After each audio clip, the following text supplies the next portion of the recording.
અને આખરે ગુજરાતમાં શરૂઆત થઈ ગઈ છે સાર્વત્રિક મેઘમહેરની. ચોમાસાનું ગુજરાતમાં ખૂબ સ્વાગત છે. કેમેરાની પાછળ સુરભી છે. હું અહીંયા સ્ટુડિયોમાં આવી તો મેં એવું કહ્યું કે અમદાવાદમાં તો શરૂઆતનો વરસાદ છે અને માટીની સુગંધ જ નથી આવતી. તો એણે એક સરસ વાક્ય કહ્યું કે આપણે માટી રહેવા જ ક્યાં દીધી છે.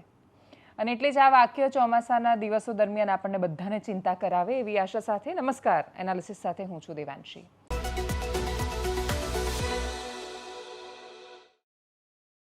શરૂઆતમાં કરીશું ગુજરાતમાં વરસી રહેલા વરસાદની વાત. ગુજરાતમાં ચોમાસું પ્રચંડ વેગે સક્રિય થઈ ગયું છે. હવામાન વિભાગે આગામી 4 થી 6 દિવસ સુધી આખું અઠવાડિયું એટલે અઠવાડિયું પૂરું થઈને નવું શરૂ થાય ત્યાં સુધી ભારેથી અતિભારે વરસાદની આગાહી જાહેર કરી દીધી છે. 140થી વધુ તાલુકાઓમાં આજના દિવસે મેઘમહેર જોવા મળી હતી. સૌરાષ્ટ્ર અને દક્ષિણ ગુજરાતમાં અનરાધાર મેઘો વરસ્યો છે. ત્યાં ખેડૂતોને નિરાંત થઈ છે. ગીર સોમનાથનું સૂત્રાપાડા સૌથી વધારે 10 ઇંચ જેટલો વરસાદ નોંધાયો. જૂનાગઢનું માંગરોળ, કેશોદમાં પણ વરસાદ હતો. મેઘરાજા મુશળધાર ઇનિંગ રમીને ગયા છે. 9.7 ઇંચ જેટલો વરસાદ ત્યાં ખાબક્યો છે. છેલ્લા 24 કલાકમાં સુરત, નવસારીના અલગ અલગ વિસ્તારોમાં 8 ઇંચ જેટલો વરસાદ નોંધાયો. રાજકોટનું જેતપુર હોય, દાહોદનું ગરબાડા હોય કે પછી પોરબંદરનું રાણાવાવ, આ સહિતના ઘણા બધા વિસ્તારો છે કે જ્યાં 1 ઇંચ સુધી વરસાદ નોંધાયો છે.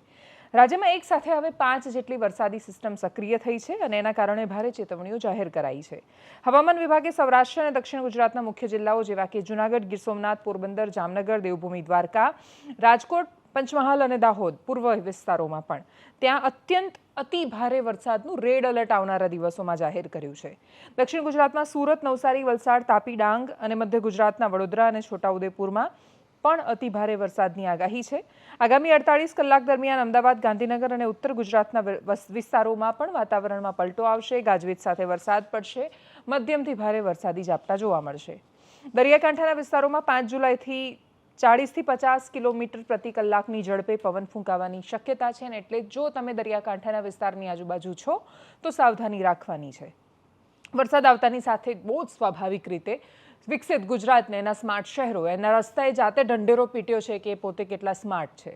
સ્માર્ટ સિટી સુરત, બેહાલ બનેલા રસ્તા અને એમાં એક ટેન્કર ફસાયું, બસ ફસાઈ, આ બધા જ વિડીયો આખો દિવસ આખા દેશમાં દેશભરની ચર્ચાનો વિષય બન્યા. ઉધના પાસે તાજેતરમાં નાખવામાં આવેલી હાઇડ્રોલિક પાઇપવાળો આખો મોટો રોડ, ખાડો મોટો પડ્યો, એસટી બસ ખાડામાં ખૂંપી ગઈ. પાંડેસરામાં થોડા દિવસ પહેલા જ નવો રોડ બન્યો હતો. પાણીની પાઇપલાઇન ફાટવાને કારણે આખો બેસી ગયો. સિટી બસ ફસાઈ ગઈ. જે અંદર મુસાફરો હતા એમને સામાન્ય ઈજાઓ પહોંચી. લિંબાયતમાં અંડરપાસ પાસે એક રોડ હતો, એનો મોટો હિસ્સો તૂટી પડ્યો. સ્કૂલ વાન ફસાઈ ગઈ. જૂનાગઢમાં ખુલ્લી ગટર હતી. બાઇક સવાર જઈ રહ્યા હતા. 2 લોકો હતા, એક કપલ હતું ને એમની બાઇક સીધી ત્યાં ખાબકી. જે વ્યક્તિ હતા ઈજાગ્રસ્ત થયા. હોસ્પિટલમાં એમને દાખલ કરવા પડ્યા. સૌરાષ્ટ્ર હોય કે દક્ષિણ ગુજરાત, જ્યાં જ્યાં વરસાદ વરસ્યો ત્યાં શહેરીજનો ખુશી વ્યક્ત કરે એ પહેલાં જ ત્યાં જે શહેરના રસ્તા હતા એણે પોકારીને પોતાનો વિકાસ બતાવ્યો. સ્થિતિ માત્ર શહેરોની આવી નથી, મોટા હાઈવેઝની પણ આવી છે. આખો દિવસ ટ્વિટર પર સૌથી વધારે ચર્ચામાં રહ્યો પ્રધાનમંત્રીનો દેશની સંસદમાં સ્પેસ ટેકનોલોજી માટે બોલેલો વિડીયો, જેમાં એમણે એવું કહ્યું હતું કે આપણે સ્પેસ ટેકનોલોજીનો ઉપયોગ કરીએ છીએ અને એનાથી હાઈવે બની રહ્યા હોય તો એના ક્વોલિટીનું આપણે નિરીક્ષણ કરીએ છીએ. એ બહુ સારી ગુણવત્તાના બની રહ્યા છે કે કેમ. નીતિન ગડકરી જે તે સમયે સારા હાઈવેઝ માટે, હાઈવેનું સારું નેટવર્ક બનાવવા માટે જે વખણાતા હતા, છેલ્લા કેટલાય સમયથી ઇથેનોલ બ્લેન્ડિંગના મામલે તો એમની આકરી ટીકા થઈ રહી છે. ચારેય બાજુથી આવતી રોષવાળી પ્રતિક્રિયાઓનો સામનો તો એ કરી જ રહ્યા છે. એમની સામે આક્રોશ વ્યક્ત થાય તો એને આખું એ ઓઇલ લોબી પર ઢોળી દે છે કે તો લોબી હોય છે ને એને કારણે આ થઈ રહ્યું છે. પણ શું કામ સામાન્ય માણસ આક્રોશ વ્યક્ત કરે છે અને ગંભીરતાથી નથી લેતા? અને ઉપરથી દેશભરના હાઈવેઝમાં એટલે આપણું અમદાવાદથી તમે ભાવનગર ગયા હો કે પછી છેક તમે સોમનાથ સુધી ગયા હો તો અદ્ભુત કોસ્ટલ હાઈવે બનેલો છે. એ કોસ્ટલ હાઈવે પર પણ તિરાડો પડી ગઈ. એટલે હજી એવો વરસાદ નથી વરસ્યો ગુજરાતમાં આમ કે સાંબેલાધાર, મુશળધાર એક સાથે એટલો બધો વરસાદ ખાબકી જાય કે ભલભલા રસ્તા તૂટી જાય. તો આવું ન થવું જોઈએ. છતાંય રસ્તા પર તિરાડો બને છે. હમણાં દહેરાદૂન જવાનો એક રસ્તો છે, એકદમ નેશનલ હાઈવે, હજુ હમણાં નવો બન્યો છે. થોડા મહિના પહેલાં એનું લોકાર્પણ થયું છે. હાઈવે આખો બેસી ગયો, અકસ્માતો થયા. આ પ્રકારના વિડીયોઝ પણ આખો દિવસ સામે આવ્યા. તૂટેલા રસ્તાના, પડેલા ખાડાના, ખાડામાં ફસાયેલા માણસોના અને બરબાદ થયેલા હાઈવેઝના જે દ્રશ્યો, જે તસવીરો સામે આવી એના પર કરીએ નજર.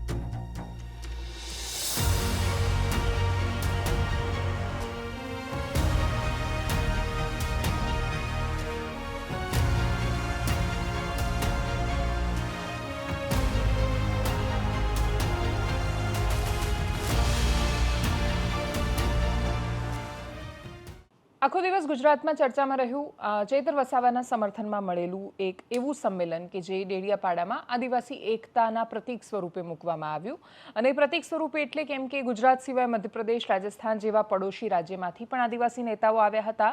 કોંગ્રેસના નેતા વાંસદાના ચૂંટાયેલા ધારાસભ્ય અનંત પટેલ પણ કોંગ્રેસ અને આમ આદમી પાર્ટીની અંદરોઅંદરની લડાઈને બધાની વચ્ચે અનંત પટેલ પહોંચ્યા હતા ચૈતર વસાવાના સમર્થનમાં અને એમણે કહ્યું હતું કે ન આપ માટે ન બાપ માટે હું જઈશ ચૈતર વસાવા માટે. ચૈતર વસાવાના પત્ની હતા અને આખા સંમેલનમાં સૌથી વધારે જો કશો વિષય ચર્ચામાં આવે એમ હોય તો એ એક નાની બાળકીનું એની માતાની સાથે જેલમાં જવાનો વિષય એ ચર્ચાનો મુખ્ય વિષય બનતો જો જામીન ન મળતા. થયું શું? ભારતીય જનતા પાર્ટીને કેટલો ફાયદો નુકસાન ઘટનાક્રમની વાત કરીશું. ચૈતર વસાવાના સમર્થનમાં ગુજરાત અને મધ્યપ્રદેશ અને રાજસ્થાનના સરહદી વિસ્તારમાંથી લોકો એકઠા થયા. હજારો માણસોની હાજરી વચ્ચે ડેડિયાપાડાનો આ કાર્યક્રમ સ્થાનિક આદિવાસી વિસ્તારની રાજનીતિ સમજાવવા માટે પૂરતો હતો. જો કે કાર્યક્રમમાં ચૈતર વસાવાની 17 દિવસની જેલમાં ગયેલી ભાણીનો ઉલ્લેખ આવે એ પહેલા જ સરકારે મહત્વનો નિર્ણય કર્યો. સરકારી વકીલે કોર્ટમાં કહ્યું કે માનવીય અભિગમને રાખતા કેસનું જે પણ મેરિટ છે એને તમે બાજુ પર મૂકો, પણ તમે એકદમ હ્યુમેનિટેરિયન એપ્રોચ રાખો અને માનવતાના આધાર પર એની સાથે જે શકુંતાબેન છે, જેના મમ્મી છે અને ચૈતર વસાવાના બેન છે, છોકરી છે, ચૈતર વસાવાની ભાણી છે, તો કે એમને તમે પહેલાં જામીન આપી દો. કેસ વિશે તો ચર્ચાઓ થતી રહેશે, બાકીના લોકોની ચર્ચા થતી રહેશે, આ લોકોને મુક્ત કરો. અને એમને જામીન મળી ગયા. આ જ મુદ્દો હતો કે જે આખી રાજનીતિમાં ચર્ચાનું કેન્દ્ર બન્યો હતો. ભરૂચના સાંસદ મનસુખ વસાવા આમ આદમી પાર્ટી પર આરોપ લગાવી ચૂક્યા હતા કે નાની બાળકીનો મુદ્દો રાજનીતિ માટે વપરાઈ રહ્યો છે. આ ચર્ચાઓ પછી ચૈતર વસાવા માટે મળેલું આદિવાસી સંમેલન એમને ફાયદો કરાવશે કે નુકસાન એ પણ રાજનીતિક ગણતરીઓનો વિષય છે. આમાં બંને રીતે બંને સંભાવનાઓને અવકાશ છે. જો અને તો જો આમ આદમી પાર્ટી અને બાકીના નેતાઓ આ સંમેલન થકી, જો ચૈતર વસાવાનો પરિવાર, એમના સમર્થકો બધા જ સંયુક્ત રીતે આદિવાસી વિસ્તારમાં એ ભાવના જગાવી શકશે કે એમની સાથે અન્યાય થયો છે, કાયદાનો દુરુપયોગ થયો છે, એ તમારા માટે બોલે છે અને લડે છે, જંગલની જમીન માટે લડ્યા ને એટલે આ થયું, તો ચૈતર વસાવા માટે બહુ જ મોટું સહાનુભૂતિનું વાતાવરણ પેદા થશે. પણ જો ચૈતર વસાવા આ કાયદાકીય લડાઈમાં અને આ દાવપેચમાંથી બહાર નથી નીકળી શકતા તો કેટલા સમય માટે, કેમ કે સહાનુભૂતિના મોજા હોય છે અને મોજાનો સ્વભાવ સ્થિરતા નથી હોતો, એ આવે અને બેસી જાય. એટલે જો આ સહાનુભૂતિનું મોજું છે અને એની વચ્ચે ચૈતર વસાવા લાંબુ સમય માટે જેલમાં રહે છે તો પછી આવનારા સમયમાં એમની રાજનીતિક કારકિર્દી પર આની કેટલી અસર રહેવાની એની પણ ચર્ચાઓ છે. વર્ષા વસાવાએ શું કહ્યું, આમ આદમી પાર્ટીના નેતાઓએ શું કહ્યું, અનંત વસાવા હતા, અનંત પટેલ હતા ગ્રાઉન્ડ ઝીરો પર વાંસદાના ધારાસભ્ય, એ પણ બોલી રહ્યા હતા ચૈતર વસાવા માટે. ત્યાંથી જે મહત્વની પ્રતિક્રિયાઓ આવી અને બહુ જ સ્વાભાવિક રીતે એ ચૈતર વસાવા માટે બોલાવવામાં આવેલું સંમેલન હતું ને એટલે જ એ આક્રમકતા સરકારની સામે હોય એ પણ સ્વાભાવિક હતી. સાંભળીએ એમને. આપણે આદિવાસી સમાજ એટલે એક એવો સમાજ આ દુનિયામાં છે એ કોઈના બાથી ડરતો બી નથી, એ આ ચેતરભાઈએ સાબિત કરી દીધું છે. આ ચોર, લુચ્ચા, બેરા, મૂંગા, ભાજપિયા એને કહી દે ચેતર વસાવા એકલો નથી, આ કરોડો આદિવાસી એની સાથે છે. અરે અમને એવી આદેશ આપવામાં આવે ચેતરભાઈ જો જેલમાંથી ગઈ, જેલ ભરો આંદોલન કરવાનું છે, આપણે જેલ ભરો આંદોલન કરવાનું છે. અરે ગુજરાતમાં એવી કોઈ જેલ નહીં મળે જે 1 કરોડ આદિવાસીને જેલમાં મૂકી હતી. અને અમારે પોલીસને કહેવાનું છે આદિવાસી સમાજને બાજી મૂળિયા ગણવાનું બંધ કર. આદિવાસી સમાજ આ વાઘ છે અને એ વાઘ રહેશે. હવે પછી છે ને લાફાવાળી કરવાની જરૂર નથી, અરે ભગાવો વાળું કરવાનું શરૂઆત કરવાનું. મારા ગામમાં ભાજપીઓ નહીં જોઈએ, ચલો ભગો. અરે જંગલ ખાતાવાળાને બહુ તુમાખી આવી ગયેલી હોય ને, અમારા વિસ્તારમાં પ્લાન્ટેશન નથી કરવા દેતા, આવીને બતાવજો અમારા વિસ્તારમાં.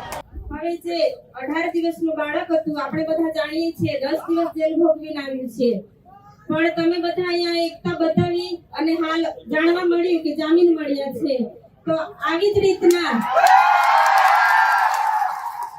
રીતે બીજા અન્ય લોકો પણ છે, આપણા ધારાસભ્ય પણ છે, એ લોકોને પણ આપણે આવી જ રીતે બહાર લાવવાના છે ટૂંક સમયમાં. એટલે જ્યાં સુધી એ ન્યાય ના મળે ત્યાં સુધી આપણે આપણી લડત ચાલુ રાખવાની છે. એટલે તમે બધા ન્યાયની લડતમાં મારી સાથે રહેશો અને મારા પરિવારને સાથ સહકાર આપશો એવી હું આશા રાખું છું. હવે જ્યારે તમે બધા સાથ સહકાર આપશો એવી હું આશા રાખું છું. જ્યારે હું મુલાકાત માટે જઈશ તો હું ધારાસભ્યનું મનોબળ વધારવા માટે દરેક સમાજના લોકો, આપણા ત્યાં પ્રોગ્રામ હતો, દરેક સમાજના લોકો તમારી લાગણી, તમે જે લડો છો તે લડાયકને માન આપીને બધા જ અહીંયા પધાર્યા છો એવું હું તમારા બધા વતી ત્યાં મેસેજ પહોંચાડીશ કે આ લડાઈમાં ચૈતર વસાવાને, એના પરિવારને, એના બાળકોને ક્યાંય પણ એક સેકન્ડ પણ આપણે બધાએ, હું અને તમે ભેગા મળી એકલા નથી પડવા દેવાના. જ્યાં જરૂર પડે, જેવી જરૂર પડે, જ્યારે જરૂર પડે ત્યારે આપણે બધાએ સાથે ઊભું રહેવાનું. અમે બધાએ આજે સાથે છીએ. ચૈતરભાઈ સાથે બહુ પારિવારિક સંબંધ છે મારે. આમ તો હું જે કઈ બોલું છું આજે બહુ દુઃખ થાય છે. વિધાનસભામાં ચૈતરભાઈ મારી બાજુમાં બેસે, અમે ખૂબ વાતો કરી, મારી બાજુમાં ઉભા આદિવાસી સમાજના અધિકારો વિશે પૂરી તાકાતથી બોલતા હોય છે અને એટલું સરસ રીતે આમ છાતી કાઢીને સરકારની આંખમાં આંખ નાખીને કહેતા હોય છે કે ભાજપ વાળાને ગમતું નથી. ભાજપ વાળાને એ વાત ગમતી નથી કે એક આદિવાસીનો છોકરો વિધાનસભામાં ઉભા રહીને મંત્રીઓની ફોજ, મુખ્યમંત્રી બેઠા એની સામે આંખમાં આંખ નાખીને બોલે છે કે આ જળ જમીન જંગલ અમારું છે, તમને નહીં ઘૂસવા દઈએ. બીજા પણ આદિવાસી નેતાઓ છે. યસ સર, જી sir, sir ticket sir, please ticket. Sir સમાજને છેતરી જાય, વાંધો નહીં, સમાજને આંખો બંધ કરાવી દઈશ, હું ગાળી દઈશ, મને ટિકિટ આપો એટલે હું મારા સમાજને છેતરીને બદલી આવીશ. ભારતની સામે ખૂબ મોટા પડકાર છે. એક બાજુ આ પ્રકારની લોકલ રાજનીતિ અને રાજનીતિના વિષયો છે, બીજી બાજુ બહુ જ સામાન્ય અપેક્ષા હોય માણસની કે રસ્તો બન્યો છે તો 1 વર્ષમાં તો ન તૂટી જવો જોઈએ. તો આપણે જે રીતે બ્રાન્ડિંગ સ્માર્ટ રીતે કરીએ છીએ એ રીતે રસ્તા સ્માર્ટ ક્યારે બનશે પણ અપેક્ષા હોય. અને એની વચ્ચે ભારતનો પ્રયત્ન છે આ ગ્લોબલ રેસમાં ટકી રહેવાનો. આજનો દિવસ ખૂબ મહત્વનો હતો. પહેલી રાત્રે જાપાનના પ્રાઇમ મિનિસ્ટર ભારતની મુલાકાતે પહોંચ્યા હતા. શું થયું એ મુલાકાતમાં, શું મહત્વ છે આ મુલાકાતનું એ સમજીએ. જાપાનના પ્રથમ મહિલા પ્રધાનમંત્રી સાનાએ તાકાઈચી 1 થી 3 જુલાઈ દરમિયાન ભારતની પોતાની પહેલી ઓફિશિયલ વિઝિટ પર છે.